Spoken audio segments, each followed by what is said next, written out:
Olá pessoal, agora vamos falar sobre hierarquia de controle.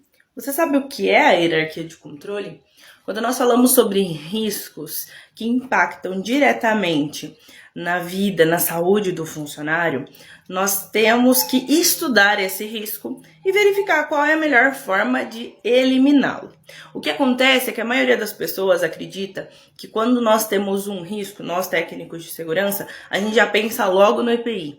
E o EPI, na verdade, é a última coisa que a gente vai pensar. Então, quando eu tenho um risco, a primeira coisa que eu vou pensar é como eliminar ele. Eu tenho como eliminar esse risco, não expor o meu funcionário a esse risco, é a primeira coisa. Se eu não tiver como eliminar, eu vou pensar em como substituir esse risco.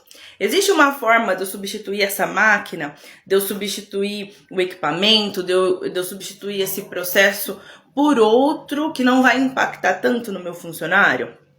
Pode até ter impacto, mas tornar de um impacto alto para um impacto aceitável.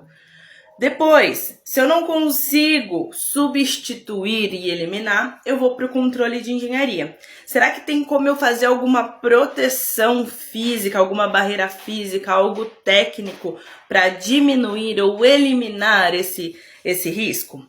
Não tem como? A gente vai para o controle administrativo.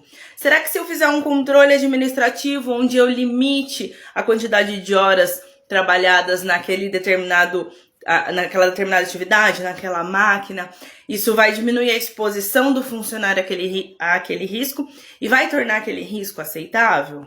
E aí sim, por último, se eu não conseguir eliminar, substituir, ter um controle de engenharia ou um controle administrativo que faça com que aquele risco torne-se aceitável, aí sim é determinado o uso do EPI, que é o equipamento de proteção individual, tá? Eu acho legal falar disso, pessoal, porque muita gente não sabe disso, tá? Então, não é simplesmente, eu tenho um risco de ruído, vou colocar protetor auricular. Não, a gente faz todo um estudo para diminuir aquele nível de ruído, para melhorar os nossos equipamentos. E aí sim, se eu não consigo eliminar, se eu não consigo deixar aquele risco aceitável, a gente determina o uso de EPI de acordo com o risco, aquilo que o funcionário está exposto.